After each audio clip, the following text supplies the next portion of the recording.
A ver, permítame. Ya. Bueno, buenas tardes. Iré rápido porque hay gente de comida aquí.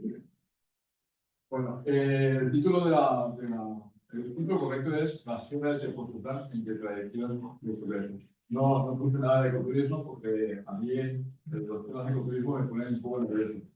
Entonces, esta imagen inicial, que es igual que la siguiente, que es la siguiente ya. Pues sí. Más. Bueno, el gran problema que nos encontramos, bueno, yo vengo a hablar de montañas. Mi tema luego lo explico, mi tema actual es el tema de las montañas y en particular estamos trabajando en la Sierra de Tepozutlán. El gran problema que se tiene actualmente en Tepozutlán, no en Tepozutlán de Morelos, sino en Tepozutlán, que es a la salida de la cuenca de México, en dirección a Querétaro, es estas naves que son almacenes de grandes empresas tipo Amazon, Walmart, Electra, Mercado Libre, que se han adueñado, no es que se hayan adueñado, les han dado permiso para instalarse en todo el corredor que va desde Tepozutlán hasta prácticamente Vallejo. Hay una línea industrial de servicios. Esta prácticamente es un centro logístico y es la función que está cumpliendo ahora Tepozutlán desde hace unos 10 años, ¿no? Aproximadamente. Ahora, entonces, la idea es que esa imagen que tenemos ahí a la izquierda, que está esta fotografía sacada de la biblioteca, es de los años 30, pero luego prácticamente hasta los años 70. Ese era el mundo de Tepozutlán, mundo rural. A partir del año 85, con el temblor, mucha gente que vivía en la Ciudad de México se mudó a Tepozutlán porque era más tranquila, rápidamente, lógicamente, pero no contaban que en 2010 un proyecto generado desde el Estado de México, presionando o no al gobierno municipal, que era del mismo signo que el Estado de México, se vinieron a convertir Tepozutlán en un centro logístico de importancia nacional. Uy, ¿no pasa? A ver. Ahí está.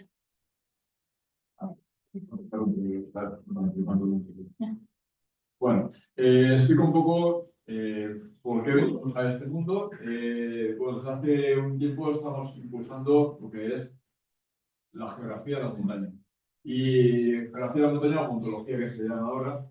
Y no nos dedicamos a los grandes sistemas montañosos, sino más bien nuestra dedicación ha sido a esas pequeñas sierras intrametropolitanas que se encuentran en la Cuenca de México y que desempeñan un papel también fundamental pues eso, en la estabilidad de la cuenca, en la parte hidrológica, en las cuestiones ecosistémicas, y están amenazadas continuamente por el crecimiento urbano, por la minería, por la inseguridad directamente en esas zonas.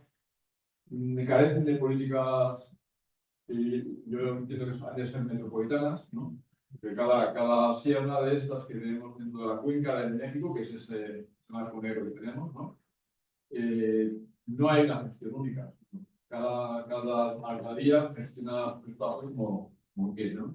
Entonces, son tres las zonas que nos han llamado la atención. La parte más baja es las sierras de Iztapalapa y los volcanes están cercanos a la UAM Iztapalapa. La Sierra de Guadalupe, que apenas la estamos contemplando como un tema importante de estudiar. Y la parte de más arriba es la Sierra de Tepozutlán. No sé si he marcado aquí. ¿En medio? Sí, por eso. Esto es la Sierra de Tepozutlán, una pequeña sierra que es donde nos estamos dedicando un tanto por casualidad. Luego explico un poco. Tepozutlán es importante, es una ciudad importante, o fue una ciudad importante, porque tenemos que pensar que en este Valle de México inundado por una laguna importante, que cuando se secaba se dividía en 4 o 5 lagunas, cuando se inundaba era todo un cuerpo de agua. Uno de los pasos importantes para salir de la Ciudad de México era precisamente por Tepozutlán, porque es donde estaba el terreno más estable, no había polvo ni había lodo. Entonces buscaban el camino más estable y entonces este curso final se convirtió en el camino importante para ir tierra adentro. Y después, este punto de aquí es el punto más bajo de la cuenca, el punto en el que se hizo el desagüe de Huetoca y donde se desagüó una parte importante de lo que es el agua del Texcoco. Entonces, ese camino importante, tierra adentro, de los siglos XVII, XVIII, XIX, ¿no? Se convirtió también en un punto importante para lo otro, esto de aquí. Perdón. ¿Dónde se pasa? Uy, ya no sé. Esto. Para convertirse en un corredor fundamental para trasladar mercancías desde la ciudad, desde la cuenca de México hasta el centro interior de la República. Básicamente San Luis Potosí, que era los Zacatecas, etc. Entonces, estas naves que tenemos aquí, todas son dedicadas, son grandes almacenes de diferentes empresas, ¿no? Pues Mercado Libre, Walmart, ¿no? Que se han adueñado prácticamente de ese espacio, con todo lo que conlleva. Una sola de estas naves, esta nave de aquí, tiene 5 hectáreas. 5 hectáreas multiplicadas a menos por un piso más, son 2 pisos, son 10 hectáreas de productos que tenemos en nuestras casas. O sea, todo lo que cabe en nuestra casa cabe allá de sobra, ¿no? Entonces, esto nos habla un poco de la sociedad en la que vivimos, de consumo brutal, pero el gran deterioro que supuso que esta zona que era rica, que se convirtió en una zona importante para la dominación de los indígenas, que luego se convirtió en museo regional, que hay unas zonas, algunos eventos emblemáticos a nivel constructivo, ya sea el Museo Regional, hay el monumento de San Francisco y tal, que son bellísimos, pues también se ha convertido en una cosa importante a nivel de la época actual. También, paralelamente, pues eso, es un paisaje feo. Feo en el sentido de que cuando nosotros vemos un paisaje que está algo amarillento, digo, ya es bonito. Siempre nos gusta ver verde y que haya bosque. Cuando la realidad ecosistémica de México es que no siempre hay bosque y no siempre es verde. Una parte importante del color dominante en nuestras montañas es el amarillento, ¿no? Y esa zona es así, es una zona ganadera, que además no es una zona ganadera, no es una zona que era así originalmente, sino que solamente la introducción de la ganadería transformó una zona realmente boscosa en un pasto, pastos continuos desde los 1500 metros prácticamente hasta los 2700, ¿no? Y eso se generó a base de incendios recurrentes, agricultura, aprovechamiento de la madera, ganadería de diferente tipo. Actualmente lo que domina es la bovina, pero también hay caballar, también hay bovinos, ¿no? Y eso que pasa aquí. Entonces, la llegada de los españoles también supuso a nivel paisajístico un cambio. Entonces, esto es un paisaje cultural importante también a contemplar y quizás a proteger. Tepoztlán es un municipio, todo el marco de Color Verde es el municipio de Tepoztlán. La sierra de Tepoztlán es esta parte de aquí. Es prácticamente un tercio de lo que es la superficie de todo el municipio de Tepoztlán. La sierra de Tepoztlán se extiende un poquito hacia el municipio de Huehuetoca, que está arriba, ¿no? Para arriba. Pero prácticamente la parte importante de la sierra de Tepoztlán está en Tepoztlán mismo, que es un municipio de unos 100.000 habitantes. La cabecera principal es Tepoztlán, que tiene ahora ese convertido como zona de cambio logístico. Además, casualmente el aeropuerto de Felipe Ángeles hizo, bueno, media hora de esta zona. Entonces, los productos llegan a Felipe Ángeles y reparten rápidamente. Entonces, una ciudad que creció considerablemente, el núcleo de la carretera municipal creció desorbitalmente a partir de los años 80, ahora un poco menos, pero estudios que han dejado compañeros míos, ¿no? Han visto que este crecimiento poblacional, que está acompañado de un crecimiento del Producto Interno Bruto, también va asociado a un crecimiento de la pobreza. El Producto Interno Bruto no se ha repartido homogéneamente en la población, también al contrario, ¿no? Entonces, bueno, es rápidamente, es un municipio. La parte verde es la parte verde es la zona protegida. Si toda la sierra de Tepoztlán son 13.000 hectáreas, desde los años 2008 o así, se consiguió que la Sedena consiguió que una parte de la sierra estuviese bajo su dominio. Eso es otro problema, porque actualmente la Sedena tiene mucho poder económico y tiene mucho poder de decisión. Entonces, si por ejemplo, la Sedena decide vender, no hay Dios que lo pague, nadie, ¿no? Porque lo que no puede decidir solamente es la parte verde. Pero esa parte verde tiene otro problema. Todas las partes bajas de la montaña son zonas comunales. Zonas comunales que son relativamente planas, pues son de fácil acceso. ¿Ya? Bueno, entonces, pues son de fácil acceso y entonces lo más normal es que se empiece a poblar estas partes bajas. Y ya está pasando. Bueno, este es para que veáis un poco el otro gran problema que tenemos o que se encuentra aquí es una cosa llamada artículo 27 constitucional. Que como bien sabéis, en la época de la presidencia de Carlos Salinas de Gortari hubo un cambio en ese artículo constitucional y entonces las tierras que son ejidales y comunales pueden tener otra libertad, la libertad de venderse.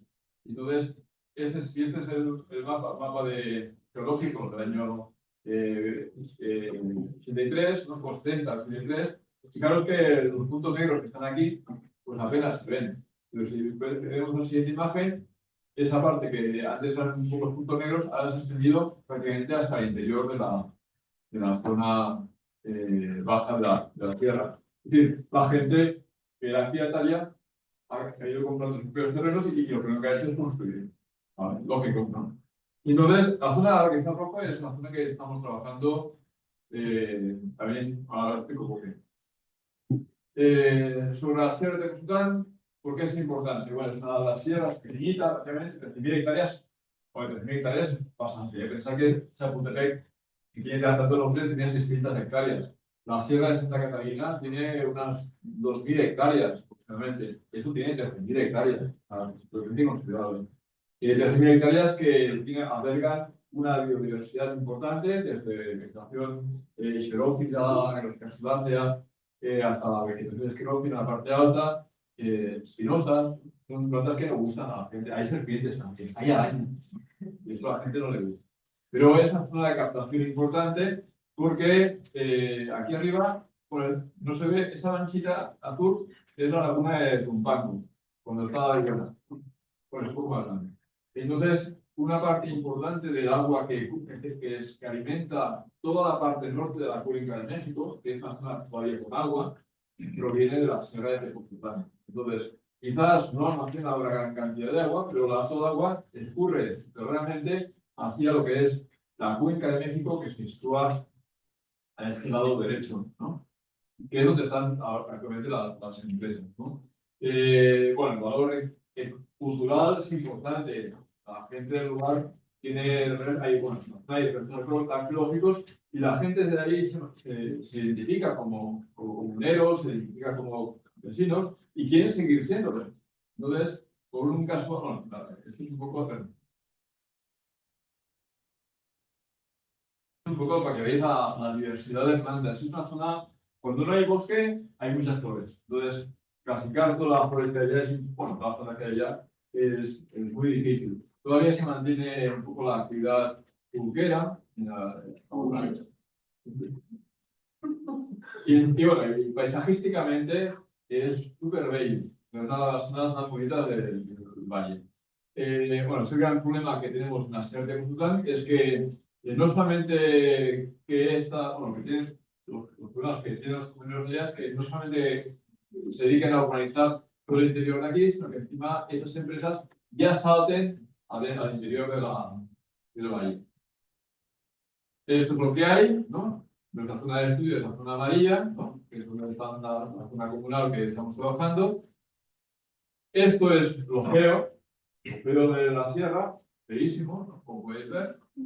Y bueno, hace unos años, por un casual, conectamos con la comunidad de Tepoztlán, de Monte y Cerro. Entonces nos empezaron a hablar de los problemas que ellos tenían con las tierras, y les quisieron hacer una pilluela con las tierras para que se pudiera vender. Y entonces, desde 2008 están, bueno, sí, 2003 están tratando de luchar contra esa invasión urbanística. Pero esa invasión urbanística está dada la invasión por parte de las propias empresas. Entonces, ellos se defienden como pueden, hacen lo que pueden. Entonces, nosotros, académicos, que íbamos así de paseo, les caímos como agua al cielo y lo primero que nos ocurrió era proyectos ecoturísticos. No, proyectos ecoturísticos no, porque esta zona tiene un gran valor. Valor natural, valor paisajístico. Es un gran tiradero que se encuentra justo en las faldas, como las zonas volcánicas, lo digo en bromas, son un poco permeables, pues ponemos un tiradero de residuos tóxicos, ¿no? No pasa nada. Y junto a esto, pues, esto está a tocar de la empresa, está justo en el límite del parque estatal. Entonces, no es que esté lejos, está a tocar. Y eso va a pasar al otro lado sin ningún tipo de problema. El gran problema que tenemos que, bueno, es esta zona urbana, ya está entrando. El gran problema es que estos compañeros con 80, la media de edad es 70 años. Morirán de aquí 2 días. O con accidentes o con lo que sea. O quizás un accidente provocado. La cosa es que las empresas ni el municipio tienen prisa. Saben que sus hijos vendrán a las tierras y acabarán con todo eso. Entonces, bueno, un poco la idea es eso, rescatar esta zona, concienciar a la gente que vaya de la importancia de preservar esos valores, concienciar a los propios comuneros de que eso vale, que no es tierra para vender, ni hay que seguir defendiéndola, y cuando ellos se mueran, en sus 70 años, hemos de seguir nosotros, que vamos masivamente a ese lugar, ya sea llevando estudiantes, ya sea convenciendo a la gente para que eso siga. Bueno, son unas buenas propuestas. Ya acabó.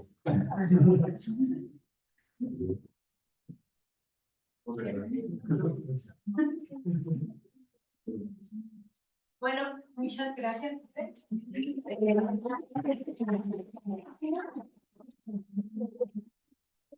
Una de las preguntas y ahora vamos a pasar a nuestro siguiente ponente que está en línea con nosotros. Él es el maestro Héctor Noé Hernández Quintana. ¿Qué tal, Noé? ¿Nos escuchas bien? No, creo que ya no está. ¿Ya no está? No. ¿Está Jorge? Sí, Jorge aquí López. estoy. Ah, perfecto. Ya Doña nos- Jorge, Ah, aquí está. muy bien, entonces, Jorge, vamos a pasar a la tercera presentación con Jorge, aprovechando que está presente y que no tiene problemas de conexión. Gracias, Jorge. Entonces, él va a presentar gestión integral de diseño, mitigación del riesgo socioambiental en la ciudad inundable. ¿Sí? Jorge, tienes 15 minutos, 16, si queremos igualar a ver, pero te tengo que tratar de ajustar. Sí, en cuanto comiences a hablar, corre el tiempo. Y gracias, la palestra es tuya. Gracias, buenas tardes. Un favor, si me pueden avisar cuando me falten 2 minutos para no excederme del tiempo, que yo agarro monte. Y la otra, casi no se escucha. No sé dónde tengo el micrófono, pero la verdad no sé si me escuchan, porque yo casi no los escucho. Se oye muy lejos del audio. Casi no entendí la presentación pasada justo por eso. Estamos con los... Muy bien, vamos a tratar de poner el micrófono más cerca cuando estemos hablando desde aquí para que nos escuches mejor. Nosotros te Claro. escuchamos claro, sin ningún problema. Muy bien. Entonces, bueno, voy a empezar a compartir y, Adelante. y ahí les pido que por favor me avisen cuando ya me toque. Perfecto.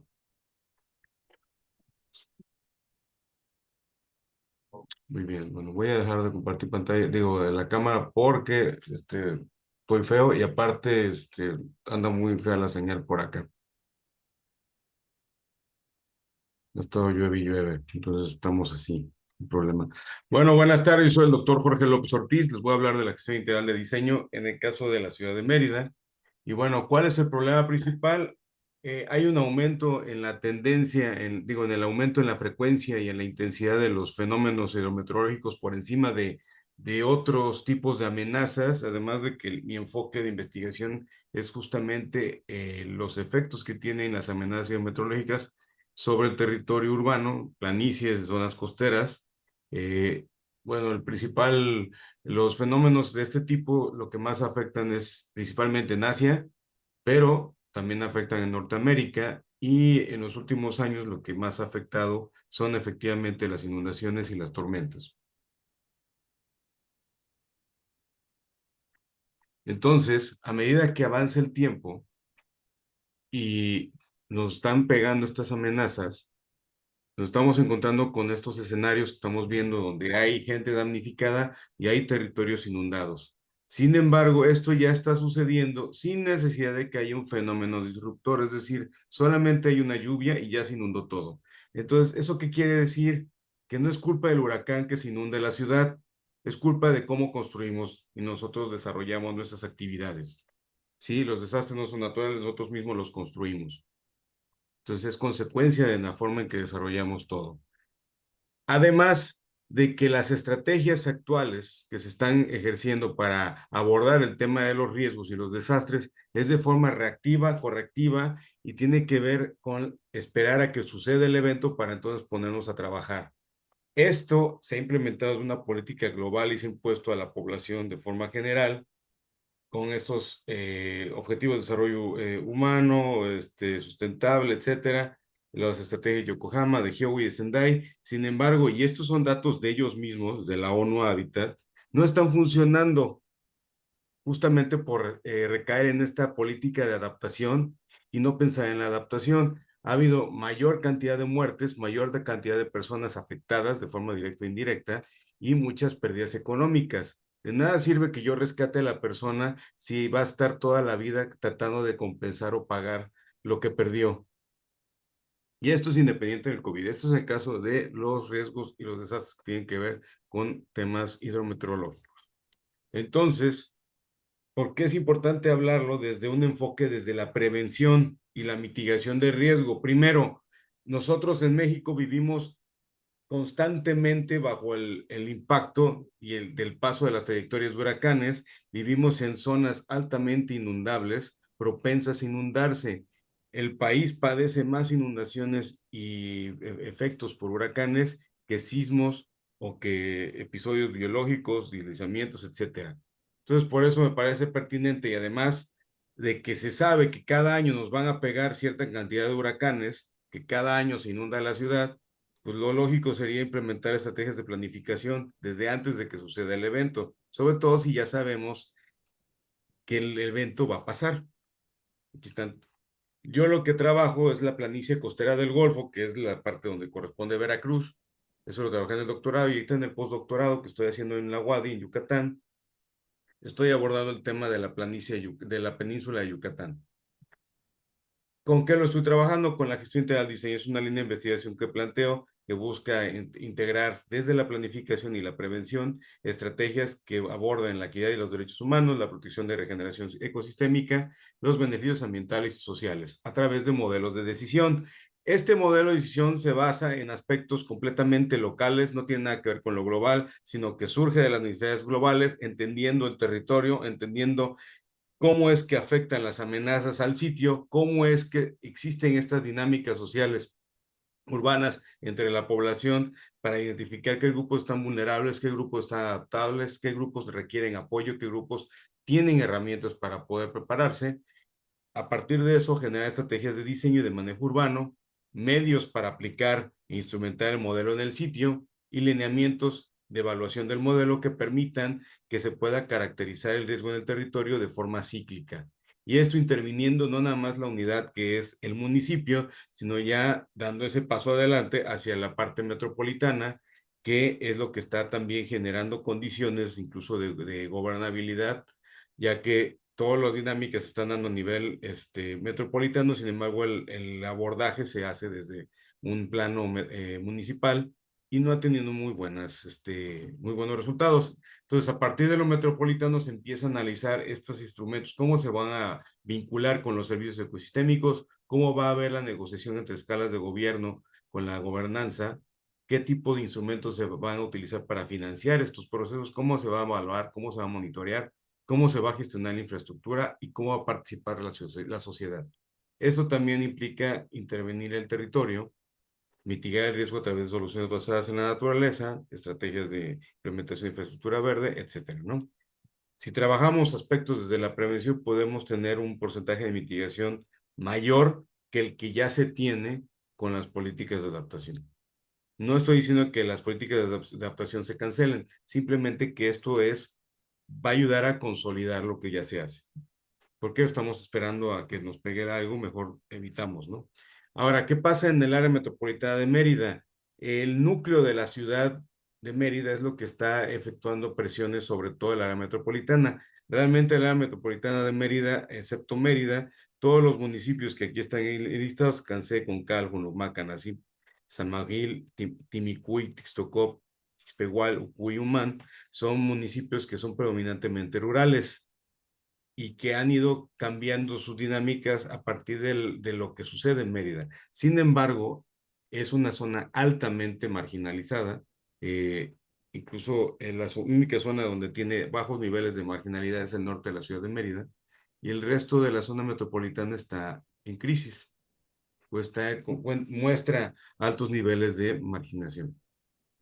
Ahora, el tema de la inundación. Esto es muy importante porque la planicie costera de donde está Yucatán, la península, es una planicie, perdón, me enredé. Es una planicie y es propensa a inundarse. Y esta distribución de los escurrimientos no está siendo analizado por este modelo neoliberal de crecimiento y desarrollo urbano, porque se están extendiendo encima de las áreas inundables, en zonas donde pasan los escurrimientos. Y además las zonas donde pudiera permear el agua a través del suelo kárstico se está reemplazando por concreto. Y esto está también generando islas de calor, entonces se siente, a medida que crece la ciudad, se siente más el tema del calor, las afectaciones de la sequía también, y cada que llueve se inunda más la ciudad. ¿Por qué? Porque todo el territorio está propenso a inundarse. Creo que se atoró mi compu. Sí vimos el cambio de diapositiva, Jorge. Ah, perfecto. Sí me escuchan. Es que como ahorita está llueve y llueve, hemos tenido un montón de problemas de lluvias y de inestabilidad con el clima. Luego la red anda muy inestable. Entonces, si me llego a atorar, por favor, indíquenme. Claro, adelante. Pero bueno, ahora, en el caso de Mérida en particular, ha ido creciendo hacia el norte de la ciudad. Sin embargo, como podemos ver, toda la ciudad es propensa a inundarse. Sin embargo, la estructura de la ciudad, como ha ido creciendo, Mérida tiene una particularidad. El centro de la ciudad de Mérida es completamente habitacional y se ha ido expandiendo sobre pequeñas localidades rurales que les dicen comisarías, son unos pueblitos así, han ido creciendo encima de ellos, los han ido segregando, los han ido desplazando a través de instrumentos de especulación con la gentrificación y la turistificación, justamente para aprovechar la distribución que se tiene hacia el norte de la ciudad y la conexión que tiene con el Puerto de Progreso. ¿Por qué? Porque ahí es donde estaban originalmente, cuando estaba Peña Nieto, querían hacer una zona económica especial, se canceló, pero no así la dinámica de entre el Puerto de Progreso y el norte de la ciudad. Y eso ha generado también situaciones de segregación y de marginalidad hacia el sur de la ciudad. Las zonas que van creciendo requieren mucho mantenimiento porque están construyéndose en zonas inundables. Pero como es gente de clase media o estos nuevos visitantes extranjeros o gente de fuera que tiene mucho nivel adquisitivo por encima de lo que se tiene a nivel local, el municipio les garantiza el mantenimiento. Y eso, por otro lado, genera un desbalance entre el acceso al mantenimiento que se le puede dar en las zonas que están en marginalidad. Y es curioso porque la zona más apta para construir es en la zona sur y no en la zona norte, que es más baja. Ahora, cuando ya se empieza a analizar el territorio de forma integral, no nada más un tema de vulnerabilidad física, del tipo de suelo, cómo se va conformando la distribución urbana, también preguntando a la gente cómo percibe el riesgo, cómo percibe su ciudad, encontramos que en efecto en el norte de la ciudad hay un acceso fuerte a la infraestructura y hay un nivel alto para adaptarse. No así en ciertas zonas nuevas que se han ido construyendo en zonas inundables. La gente no tiene ni idea de dónde está. Por otro lado, en las zonas consolidadas que están en la zona intermedia, sí hay forma de adaptarse, sí hay hay conocimiento, porque ya han vivido, ya han padecido estas inundaciones a través de su historia. Sin embargo, en la zona sur es donde no, a pesar de que hay experiencias, no hay servicios y tampoco hay interés político ni tampoco de la sociedad de atenderlos.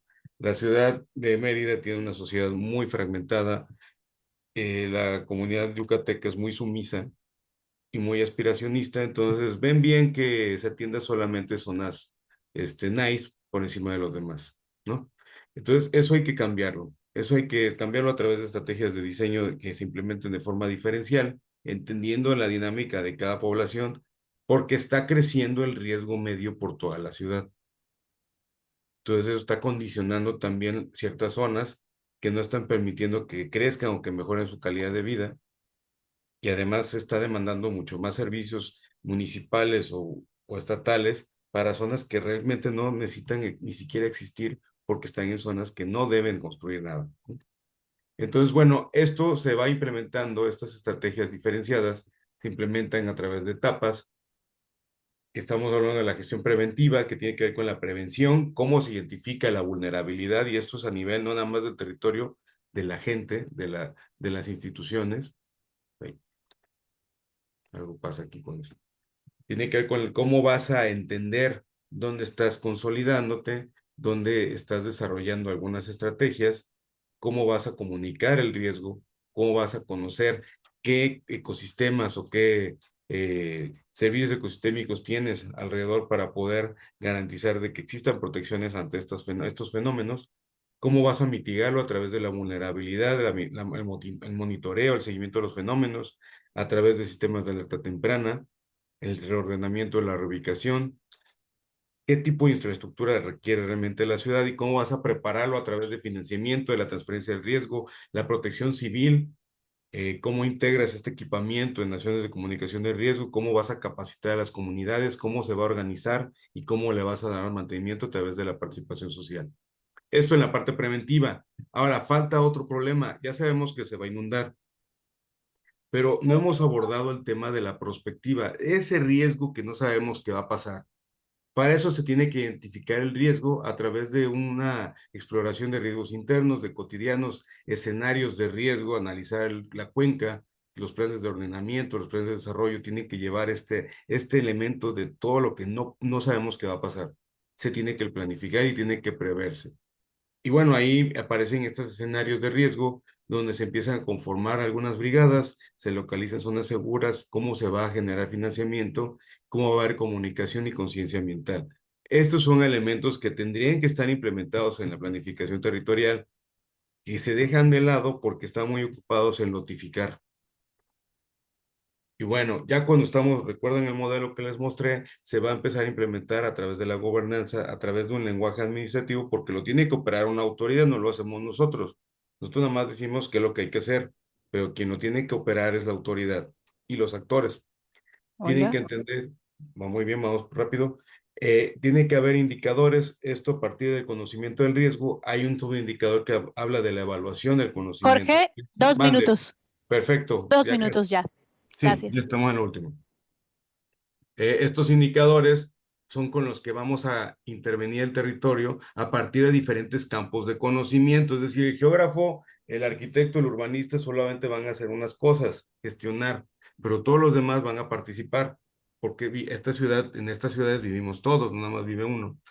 tiene que ver con las medidas de reducción de riesgo, cómo se va a intervenir desde estas perspectivas que le mostré, cómo se va a organizar las instituciones y cómo se va a coordinar. Y esto, lo ideal es hacerlo en el espacio público, porque es un área donde todos podemos participar, donde empezamos a implementar estrategias de mitigación a partir de la infraestructura gris, que no tiene nada malo que exista, porque es lo que nos va a dotar con herramientas, pero hay que permearla con infraestructura verde y con procesos de participación social.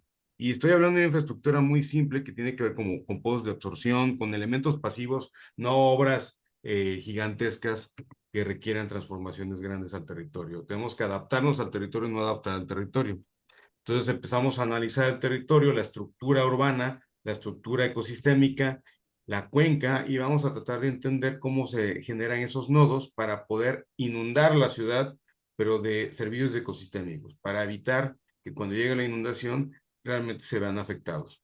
Y esto a través de algunas medidas que aquí se las enumero, que tienen que ver con retención del agua, el almacenamiento, el tratamiento de aguas, cómo se adaptar y limitar el desarrollo urbano, que es un problema acá y en todos lados, cómo se va a ensanchar el borde para proteger de llanuras aluviales, cómo se reemplazan las superficies impermeables, porque aquí adoran el concreto y le tienen un miedo horrible a los árboles, cómo se construyen nuevas microcuencas, cómo se diseñan estos pozos y cómo se distribuyen o se gestionan los desechos.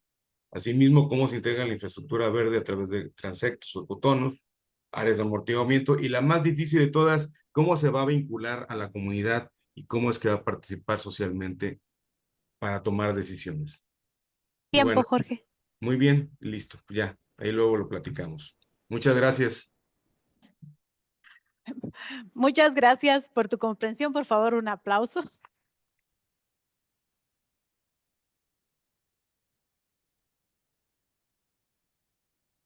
Vamos a pasar a la siguiente ponente, que es Frida Itzel Rivera Juárez, con Paisajes del Agua, Género, Poder y Memoria Territorial en la Gestión de Microcuencas en Tasquillo, Hidalgo, México. Adelante, Frida, tienes igual 15 minutos y un poco más. No, está bien. Gracias. Bueno, ya presentaron el nombre de la investigación. Para este evento solo voy a compartir una parte de lo que es todo la investigación que hicimos, que estamos haciendo. Es mi tesis de la maestría, para obtener el grado de maestría aquí en el SIGA. Pero bueno, ahorita solo voy a mostrar una parte. Antes hay una que tiene una imagen. Me gusta mostrar esta porque justo esta es como la entrada al paisaje de Tasquillo, en el Valle del Mezquital. Ese que ven ahí es el río Tula, que es el río más importante de la región y por el cual atraviesan las aguas residuales de la Ciudad de México, como veremos más adelante. Gracias. La siguiente. Bueno, este es un poco… Ah, sí, yo tengo. Gracias. Perdón. Bueno, este es un poco como para dar el contenido de la presentación. Voy a presentar el enfoque teórico-metodológico, un poco del contexto ambiental y social de la microcuenca, y el tema central es del río de lixiviados, gestionar la injusticia espacial, que es solamente un capítulo de la tesis, y después algunas reflexiones finales. Bueno, para el enfoque teórico-metodológico, partimos de la idea de que la circulación del agua moldea no solo la morfología del paisaje, sino también la memoria personal y colectiva de quienes habitan la microcuenca. Y para poder entrar o poner en diálogo esta memoria personal y colectiva y el paisaje morfológico y el agua, hemos utilizado tres grandes campos o tres grandes sombrillas epistemológicas o teóricas, que es las ecologías políticas, principalmente la ecología política feminista latinoamericana y la ecología política urbana, desde la perspectiva en la que la naturaleza no está solamente ahí, sino hay socionaturalezas que estamos construyendo constantemente y que nos están construyendo constantemente también. Otra grande área que nos ayuda a entender esto son los feminismos comunitarios territoriales, que nacen, o más bien están fuera de la academia, y que la academia ha retomado el concepto de cuerpo-territorio desde el pensamiento feminista comunitario, y principalmente las mujeres indígenas aymaras de Bolivia y mujeres xincas de Guatemala son quienes han hablado y quienes nos han compartido sus conocimientos sobre el cuerpo-territorio-tierra. Y finalmente, y que se volvió una parte central del trabajo, o que se ha vuelto una parte central del trabajo, son las contracartografías feministas, ¿no? Aquí retomamos el trabajo de Geobrujas, Comunidad de Geógrafas, y otros colectivos de cartografías críticas, como es el colectivo de Geografía Crítica del Ecuador. Esto que ven atrás es parte de la microcuenca de Taskillo. Como pueden ver, hay áreas de cultivos, los suelos son, donde no es verde, donde no hay cultivos, son bastante pálidos y amarillentos, y hay una gran presencia de matorrales xerófilos, y pues vamos a ver cactáceas, agaves y otras cosas. Pero bueno, eso era solo como, porque no es solo una imagen atrás, sino es parte del paisaje que estamos. Y acá un elemento importante que es el Cerro Juárez. Bueno, siguiendo con la parte del enfoque teórico-metodológico, la investigación nace de la pregunta de cómo interactúan o cómo se ha estudiado la categoría de género en el paisaje. Y volviendo a la parte teórica y metodológica, pero principalmente teórica aquí, es esto que les compartía de las ecologías políticas. Y entonces el agua no es un elemento socionatural afectado por elementos políticos, sociales y económicos. Es decir, la escasez hídrica no es una cuestión de escasez física del agua, sino los flujos de agua están asociados a los flujos de poder. O sea, el agua no va a Santa Fe solamente por una idea de que sea más barato o que sea más fácil, sino porque en Santa Fe quienes viven, y la escasez del agua en Iztapalapa, bueno, pongo un ejemplo de Ciudad de México porque es como trillado, que podamos conocer. En Iztapalapa la escasez del agua no tiene que ver simplemente con la infraestructura, sino la infraestructura también está definida por los poderes locales y globales, económicos, políticos y de género. Y desde la ecología política del agua, como pues se escribe principalmente en el mundo anglosajón, se escribe sobre waterscapes. La traducción que se ha hecho es el paisaje hídrico, pero nosotros vamos a hablar de paisajes del agua para tener un mayor entendimiento en el diálogo con las comunidades. Aquí volvemos a hablar de las cartografías como una comunicación alternativa y disidente de lo que se visibiliza. En este caso nos interesaban los antipensares del territorio que se ocultan en las contracartografías convencionales. De parte, como en diálogo con las ecologías políticas feministas latinoamericanas, encontramos que la interseccionalidad es una forma de aproximarnos al estudio del género desde Latinoamérica, o las relaciones de género más bien, y es decir, no solamente tenemos la opresión de ser mujeres, sino somos mujeres racializadas y con una pertenencia o diversidad o segregación social a partir de la clase. Y finalmente, esto que les comentaba sobre el cuerpo, se construyen estas opresiones y nuestro cuerpo es nuestro primer territorio, y el concepto que las compañeras nos comparten del territorio cuerpo-tierra. Esta es la estructura metodológica del enfoque de investigación. No nos vamos a centrar en esto, pero bueno, primero hicimos una serie de mapeos participativos en torno a la gestión del agua. Después hicimos recorridos que le llamamos caminar el mapa, después de haber marcado los elementos importantes para las comunidades. Y finalmente hicimos altermapeos corporales, que en realidad terminamos solo haciendo 2 de las 3 comunidades de estudio.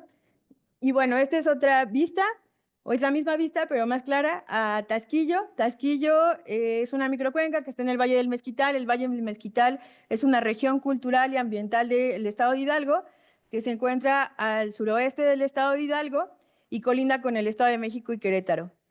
Aquí, como pueden ver, hay ya, o sea, hay una zona de cultivos. Tradicionalmente se ha cultivado nogal, esto es nogal. Hay granadas, hay también cebollas, hortalizas, y en los últimos años se han introducido invernaderos que están cambiando también el paisaje de la zona. Aunque si nosotros vamos desde la Ciudad de México hacia el Valle del Mezquital, vamos a ver fácilmente agricultores que utilizan agroquímicos para sembrar y cultivar todo lo que se produce ahí y después regresa a la Ciudad de México. Esto es grave porque al lado de Tasquillo, en Ixmiquilpan, que está acá, es el municipio que está aquí, este es el municipio de Tasquillo. Al lado de Tasquillo está una ciudad importante que es Ixmiquilpan, y ahí se ha creado ya un hospital regional especializado en oncología. Y no se sabe si los contaminantes que llegan por el río Tula, que es tienen o no un papel importante en enfermar a las comunidades. O sea, no se sabe, ¿no? Pero vamos.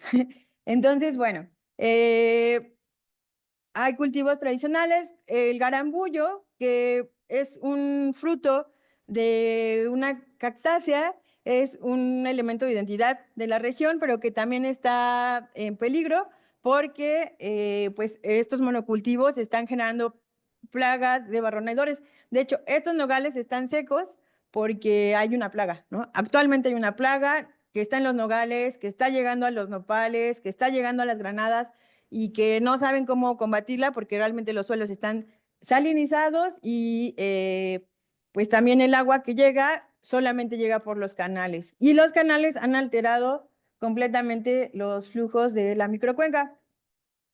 Bueno, como ya les decía, las aguas residuales de la Ciudad de México llegan, o sea, aquí está Hidalgo, ¿no? Aquí está la Ciudad de México, este es el Estado de México, y acá está Tasquillo, ¿no? Y el Valle del Mezquital sería esta parte. Y aunque no está muy cerca en términos de distancia, sí que está siendo afectada por estas aguas residuales que llegan sin ningún tratamiento. Y entonces hemos denominado esta zona como un área periférica de la megalópolis o un área de influencia metropolitana. ¿Por qué es importante esto? Porque vemos que tanto a nivel regional como a nivel local, después, como lo voy a explicar ahora, hay una política de metropolización del espacio donde hay territorios que importan y territorios que no importan. En este caso, el Valle del Mezquital podría ser un territorio que realmente a quién le importa si se están muriendo de cáncer o si el agua está llegando sucia o si los suelos se están muriendo, porque la Ciudad de México tiene que sacar sus residuos. Esto es aquí, esa pequeña imagen que estamos viendo es en esta parte que está colindando con Ixmiquilpan, y cuando nosotras llegamos, justo preguntábamos sobre la percepción del paisaje y nos llevaron a un lugar que ahora se conoce como el Tiradero, que en Ñañú hicimos también un mapeo de la toponimia, que no está aquí, pero que este lugar se llamaba Bokchashni, y el Bokchashni quiere decir tierra donde abundan los arbustos de uña de gato, que es un arbusto como muy tradicional, muy emblemático de la región, endémico, y que está sepultado ahora por este tiradero. Este tiradero se construyó clandestinamente, funcionó durante 7 años y apenas lo pudieron parar hace 3 o 4 años. La gente de Bondí con la que nos llevó a caminar acá al tiradero tiene su pozo aquí. Y ellos se preguntaban si todo lo que estaba pasando aquí arriba estaba afectando o no el pozo de agua potable.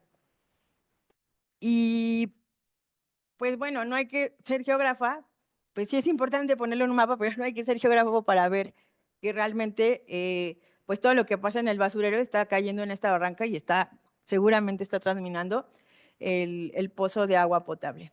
Este es el túnel de irrigación que trae las aguas residuales de la Ciudad de México. O sea, entra por acá, no sabemos exactamente dónde, nadie sabe dónde está la entrada del túnel, pero sale por aquí, ¿no? O sea, perforaron esta parte de la sierra para sacarlo, que después sale como estos canales que están acá. Bueno, eso era parte de por qué es importante empezar la metropolización, no solamente a un nivel regional, sino también en la escala local, porque efectivamente quien dijo, echen ahí la basura, pues no le importan los de Tasquillo, que no es una ciudad tan importante como Ixmiquilpan. Este solo es un ejemplo de las cartografías participativas que realizamos, donde apareció el basurero, ¿no? Nosotros dijimos, vamos a mapear el agua, qué está pasando, cómo gestionan el agua, y de pronto en Bondí, ¿hay otro? No. Pues bueno, hay 3 mapas de Bondí, en los 3 apareció el basurero, el pozo y el depósito de agua potable, que es hacia donde bombean el agua, y el túnel en la misma zona, ¿no? Esto fue preocupante porque además al final todo el diálogo que se estableció sobre la cartografía, cómo había cambiado el riego, sus vidas y la dinámica de la cuenca, pues se centró realmente en el tiradero porque les preocupaba. Aquí, no sé si esto se puede abrir, ¿tenemos internet? ¿Podemos abrir este enlace, por favor? Este es el basurero. Como pueden ver, ya se ha consolidado un suelo de basura. Técnicamente podría ser, es que es el link de abajo. Como atrás, yo le apreté, perdón. Como que según yo le puedes dar clic, no. Bueno, no importa, después les puedo compartir el video. Pero sí, justo veíamos cuando llegamos, pues fue terrible porque es un suelo, es un antroposol, lo que ya se generó aquí. Y aquí el video muestra cómo abren esta pequeña cisterna, introducen una vara, de esta vara que está acá, y eso está conteniendo los lixiviados. O sea, no. O sea, no era ni un metro lo que tenía cuando salen el palo. Y cuando detienen el basurero, o sea, la gente se organiza, hacen la gestión, van a derechos humanos, detienen el tiradero, al menos que ya no se haga tiradero y piden una reparación del daño. El Estado les entrega este miserable tinaco de 1000 litros. O sea, es una burla. Les dan cubetas y les dicen con guantes, junten los lixiviados y échenlos aquí y ahí va a caber todo y nosotros nos los llevamos. O sea, eso fue hace 3 años. Eso sigue ahí. Obviamente no sirvió para absolutamente nada y pues ellos tuvieron, sí limpiaron porque estaban preocupadas y preocupados porque las cactáceas estaban muriendo. Estas 2 fotografías las compartieron ellas de cuando se empezaron a dar cuenta de cómo se estaba ensuciando la barranca y como pueden ver, pues realmente toda la piedra, el suelo se pigmentó de negro por los lixiviados. No sé si está aquí, creo que no. Hay una foto, es que en el video se veía más claro, pero hay una foto donde las cactáceas incluso tienen un color negráceo ya de estar absorbiendo continuamente todo el agua de los lixiviados. Hay todo tipo de basura, desde basura química, basura del hospital regional, basura doméstica, que solo está tirada durante el camino. ¿Qué hicimos aquí? La parte de la metodología del mapeo corporal, pues nos sirvió en un primer momento para, o sea, más bien, habíamos pensado que nos iba a servir como un espacio de contención después de haber visto, como haber hecho este recorrido, pero la verdad es que también el mapeo fue algo fuerte, ¿no? Porque obviamente las emociones que saltaron después del recorrido fue de asco, fue de coraje, fue de impotencia, pero algo que es interesante pensar es que si bien la corporalidad es una silueta humana, la que se representa en la cartografía corporal, hay elementos de la cuenca de corporalidades no humanas que están ahí, ¿no? Por ejemplo, esto eran unos tlacuaches que estaban muriendo, ¿no? Y entonces decían, es que a mí lo que me duele, o sea, sí me duele por mis hijos, sí me duele por mis nietos, pero principalmente porque la fauna está cambiando. Entonces, los tlacuaches están muriendo y están llegando moscas verdes de esas panteoneras y cucarachas que nosotras pues nunca los habíamos tenido aquí, pero están llegando a nuestras casas. Y se están muriendo los mezquites, se están muriendo los garambullos, o sea, realmente había también, este era como otro animal, creo que este era el tlacuache y este era un búho, pero eso, al final había una representación del cambio de fauna, pero que estaba integrado al tema de la corporalidad. Esto es solo una parte, pero bueno, finalmente pues ahí dejo las reflexiones finales. Esta es la entrada al túnel, aquí se ve la salida del lado de Ixmiquilpan, obviamente, pues no sé, yo creo que ahí tal vez valdría la pena correr un barco como a control remoto con una cámara y ver qué está pasando del otro lado. Pero bueno, y esas son las reflexiones. Gracias.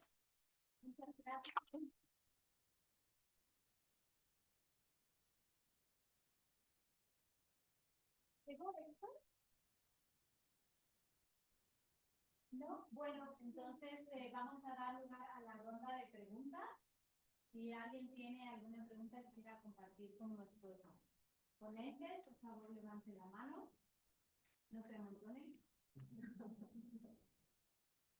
No, antes que nada, pues felicitar a los expositores, muy interesantes sus temas. También muy interesante el estudio de género y el paisaje. Mi pregunta va más para los primeros dos exposiciones del doctor Pérez y el doctor Jorge. Del doctor Pérez, ¿qué acciones creen que serían las correctas para poder concientizar a la otra parte de la comunidad? Porque obviamente, como usted lo explicó, dice que las comunidades cercanas al área natural son las que tienen esta preocupación de que ellos vayan a seguir con la organización. Y pues no sé si también sepa si están de acuerdo los de las comunidades un poco más alejadas. Y ¿puedo decir nada? Sí, claro.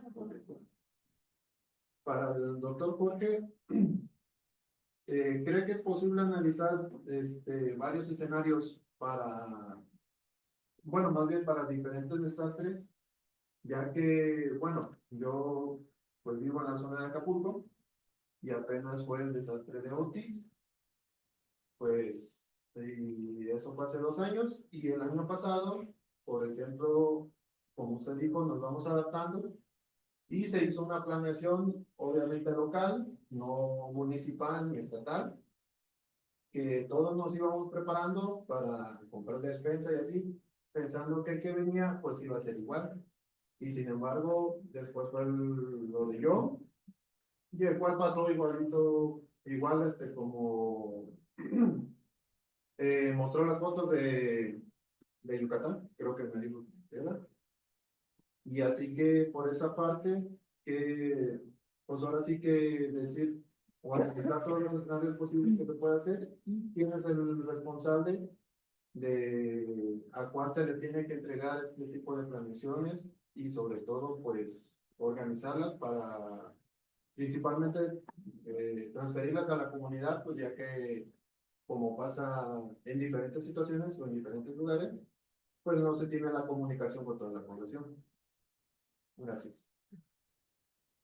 Vamos a empezar con Vera y luego Jorge, por favor. Bueno, en relación con las otras comunidades, bueno, con la comunidad misma, cuando se constituyó como comunidad, o sea, legalmente, en los años 60 o 70, por ahí, los propios comuneros pensaban que iban a lotificar las 400 hectáreas, entonces se iban a construir. Cuando se dieron cuenta de que no era ese el tiro, muchos abandonaron la acción directa como comunidad.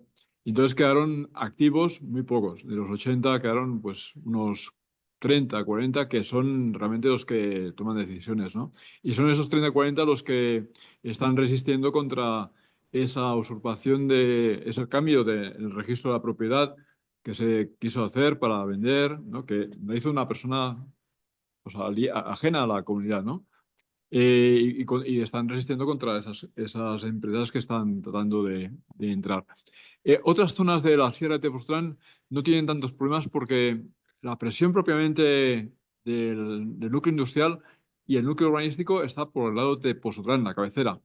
Pero por Santiago Cautralpan, por Santa Mateo de Xoló y otras localidades del municipio, no hay tanta presión. O sea, se están haciendo proyectos ecoturísticos, que son menos dañinos. Pero también, por ejemplo, bueno, no lo he explicado, pero explico una anécdota para que veáis de qué va la cosa. Hubo un tiempo que el alcalde del municipio, el presidente municipal, era muy católico. Y entonces era tan católico que hizo construir una cruz de 15 metros, ¿no? De 15 toneladas, ¿no? Para ponerlo en lo más alto del cerro de Tres Cabezas, ¿no? Es decir, la parte más alta de la sierra.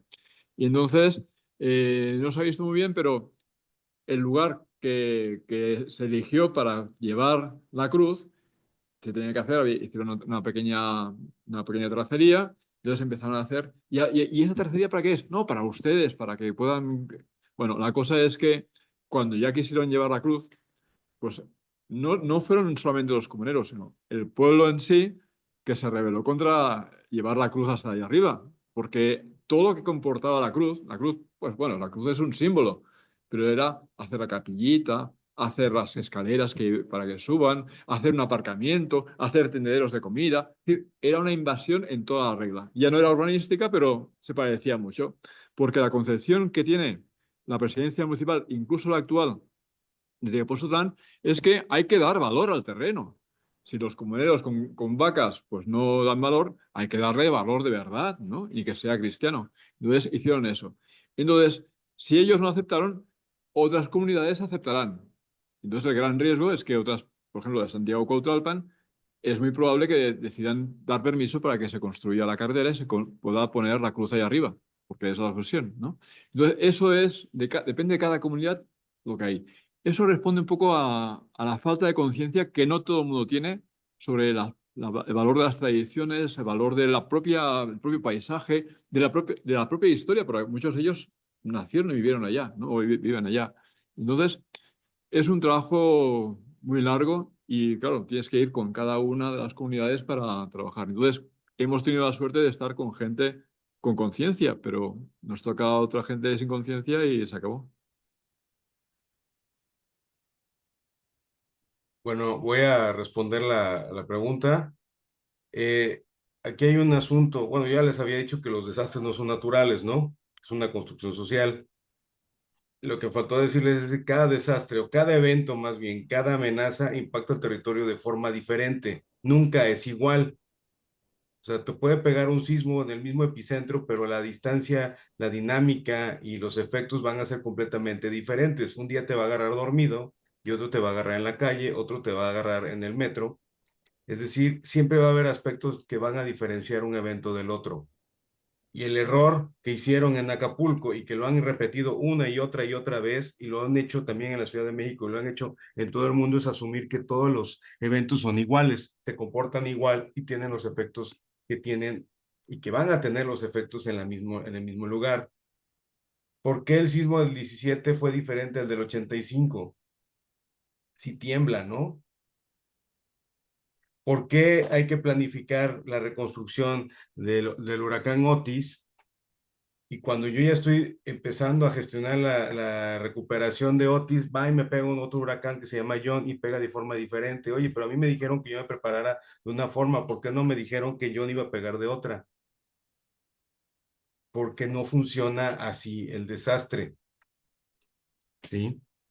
Entonces, el gran problema que se tiene es que la reconstrucción y todos los programas de protección civil vienen desde la Federación, que es el Sistema Nacional de Protección Civil, pero la planificación viene desde la escala municipal. Entonces, la competencia que tiene un municipio para resolver y planificar un desastre, un riesgo, perdón, es completamente desigual o desproporcionada con respecto a lo que una federación puede hacer para tratar de abordar el desastre, ¿sí?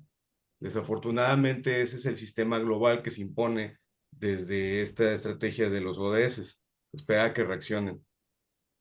Y la ley dice que los atlas municipales de riesgo, etcétera, tiene que ser el municipio. Vas a los municipios como los de Morelos o los de Yucatán, los de Veracruz o los de todo el país, te vas a encontrar que la gran mayoría de la población que está trabajando en los municipios apenas si tiene la primaria. ¿Cómo van a hacer un atlas de riesgo? Déjate eso, ¿cómo es que van a entender un atlas de riesgo?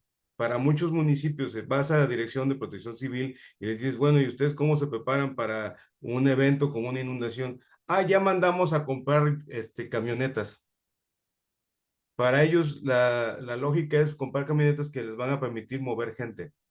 Y al final no hacen nada porque se lanza la declaratoria de emergencia o la declaratoria de desastre y ya viene papá ejército y me salva. Entonces ya el municipio ya no tiene que hacer nada. Por eso es que no funciona la corrección del riesgo, porque ni siquiera operativamente hablando funciona la planificación. Y cuando estén terminando de entender qué pasó con John, les va a pegar otro huracán. Yo ya les dije, se supone, cada año nos pegan huracanes. Entonces hay que asumir que nos van a pegar cada año huracanes. Es como cuando tiembla. Lo primero que dicen los periodistas es, oye, pero ya no va a volver a temblar. Periodistas. Y tiene que salir el Servicio, el Sismológico Nacional diciendo, oigan, los sismos no nada más son de septiembre, porque hay un tema de la negación del riesgo. Entonces, ¿cómo organizamos esto? Para eso son estos plataformas de diseño de escenarios de riesgo, que yo trabajo con temas hidrometeorológicos porque no me da para meter otros fenómenos. Ojalá y tuviera las herramientas que tiene la FEMA, pero ahí desde mi postdoctorado nada más tengo mi compu y mi silla y ciertos instrumentos. ¿Qué se requiere? Que se impulse esta visión de la planificación desde la prevención, porque ahí es donde yo empiezo a analizar los eventos que yo ya conozco, cómo se han comportado como referencia, no como manual de que eso va a pasar, sino como referencia. Los sismos funcionan y tienen presiones en ciertos lugares por A, B y C. Las inundaciones A, B y C, los incendios A, B y C.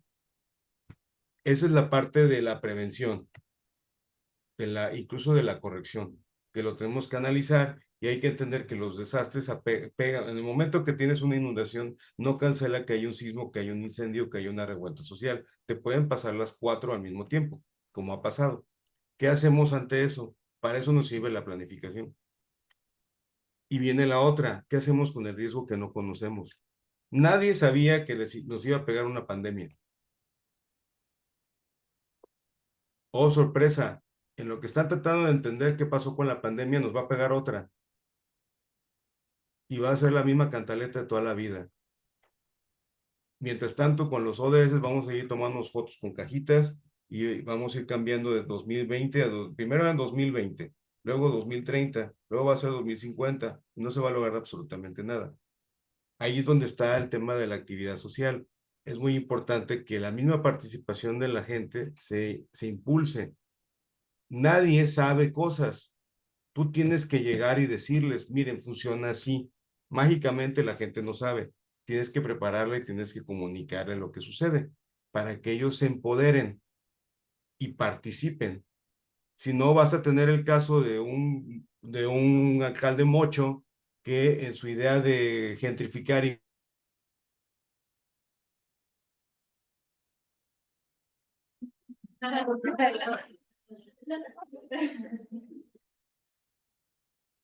Jorge, te perdimos, ¿nos escuchas? ¿Se salió? No, como que, ajá. Yo creo que se lo ponía.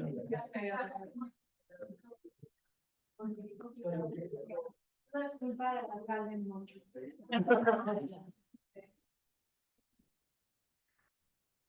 Bueno, vamos a dar la posibilidad tal vez de otra pregunta. No sé si- Pues felicitaciones a todos los ponentes, pero mis preguntas son para los compañeros de la mesa. Quisiera saber qué grado de organización tienen sus comunidades en resistencia. Si han logrado, no sé, configurarse como una sociedad civil, como una asociación, cooperativa, algún conglomerado similar para poder, digamos que figurar frente a las instancias de poder, ¿no? Del gobierno. Esa es la pregunta y en qué forma se han configurado.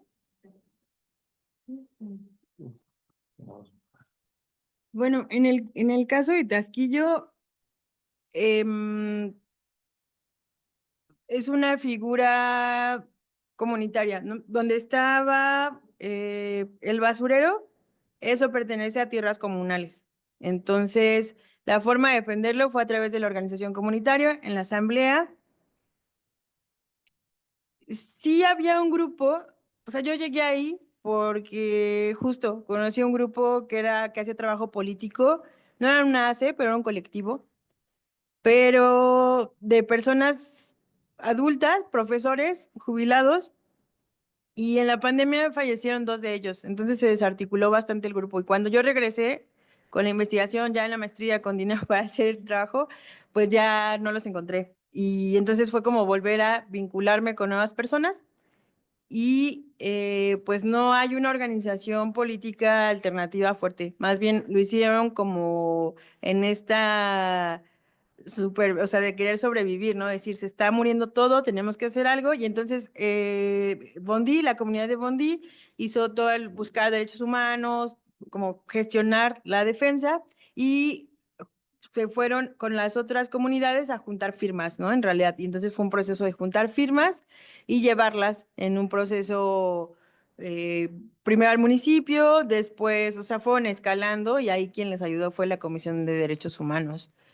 Y pues sí fue un momento de organización, pero no hay una organización política así como tal, en realidad. Sí. Bueno, voy a comentar algo porque estuvimos en ese trabajo juntas, pero algo que fue muy interesante en este diálogo de soporte a un proceso de resistencia que nos llamó la atención es que se le brindaron a la comunidad una serie de documentos para que ellos solventaran la queja y ellos no entendían los documentos. Eso realmente fue impactante porque cuando llegamos fue el pedido de ¿nos pueden explicar qué dice aquí? Y era lo que comentaba Jorge también, que nos ha pasado en varios municipios, ¿no? Que las personas del municipio mandan, o sea, como no tienen la capacidad técnica, contratan a un consultor para que les haga el atlas de riesgos y que luego les devuelve un documento en PDF porque no les alcanza para pagar el SIC, tiene diferente precio, ¿no? Y no entienden la cartografía que les entregan y no entienden la documentación y no la pueden aplicar en planeación, ¿no? Entonces, eso es algo también que sí hay organismos de apoyo y demás, pero deberían facilitarse un diálogo real, ¿no? Un diálogo, de tal manera que la resistencia fuera colectiva, pero en esencia. Gracias. Bueno, en el caso de los comuneros de Tepoztlán, en realidad no, bueno, la única forma de organización es la propia comunidad, que solamente solo es una pequeña parte de la comunidad, no son los 80, son un tercio, digamos, ¿no? Entonces, sí que están en contacto con un abogado que es el que les lleva y que les traduce, y además tienen una participación política pues relativamente importante. O sea, no hay elección que no lleguen pues gente de los partidos a convencerles de que no, que necesitamos su apoyo porque voten por nosotros y resulta ser que quien lo pide es una persona del PAN, por ejemplo, ¿no? Y entonces no tienen miramiento no sé si no tienen conciencia o no saben qué es lo que conlleva que votar al PAN o votar a partidos que casi son de ultraderecha, ¿no? En relación con el mantenimiento de sus tierras. Esa es la parte. Entonces, bueno, su resistencia real es seguir aguantando. Seguir aguantando significa seguir manteniendo la ganadería, seguir manteniendo las actividades, porque eso lo que permite ante las autoridades municipales decir, esto lo estamos trabajando, esto vale porque estamos haciendo algo. No es que sea un baldío, es una zona que está trabajada. Claro, cuando ocurre que el comunero mayor le da una coz, una vaca, y le rompe la tibia, pues desapareció el comunero y entonces, ¿quién mantiene las vacas? Entonces tiene que recurrir a los parientes para que saquen las vacas a pasear, a pasturar o a beber agua, lo que sea. Entonces, tiene un gran problema y el gran problema principal es la edad. La edad y que no saben si sus hijos continuarán esa vía. Posiblemente los nietos ya no querrán saber nada ni de vacas. Entonces, un parque estatal que no tiene plan de gestión, que además que no interesa bueno, de hecho, hay otra zona de reserva, es el último humedal que queda en Tepoztlán, en el municipio de Tepoztlán, y es también parque estatal, y ya lo quieren parar para construir más naves. Y entonces se generó un movimiento de gente, vecinos y de gente próxima, para hacer un gran cinturón de manos, imagínate lo pequeño que es, para salvar ese pequeño humedal, pero que tiene patos, tiene bueno, diferentes tipos de ánades, ¿no? Entonces, si eso pasa con un humedal que es importante, imagínate con toda la sierra, que toda la parte baja es urbanizable. De hecho, en Coyotepec ya están entrando a construir, y en el Plan Municipal de Desarrollo Urbano se decía, no, es reserva, sí, es alucinante. Bueno, y eso es parque estatal. Entonces, bueno, están luchando contra gigantes. Entonces, cuando llegamos nosotros, lo que nos pidieron es que hiciéramos un plan para poder desarrollar esto, igual que pasa en los Arcos, un plan ecoturístico. Y dije, no, aquí ecoturismo no, aquí hay que hacer lo que están ustedes haciendo, defender la naturaleza, defender la cultura y defender la salud. Porque mucha gente empezó a ir a la Sierra de Tepoztlán por cuestiones de salud, precisamente por la pandemia. Entonces, esa pandemia sirvió para mucha gente de Tepoztlán de descubrir un ámbito natural que lo habían despreciado, a pesar de que haya serpientes, arañas y todo eso. Gracias, pero vamos a una última pregunta. Adelante.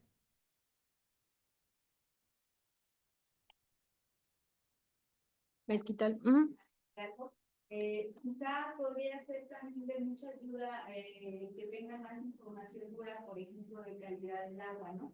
Que ustedes pudieran, en la medida de lo posible, no contaminar eso con las medidas adecuadas, ¿verdad? Y más si se tiene aquí investigado un laboratorio de agua y suelo, cuando las comunidades cuentan con datos duros y con información pues ahora sí, científica, tienen más elementos para poder defenderse. No creo que sería adecuado que pudieran quizás hacer un diseño de muestreo de la cuenca, qué puntos podrían ustedes analizar con nuestros científicos. Y también hay una base con agua, como primera instancia que no cuesta nada, ¿verdad?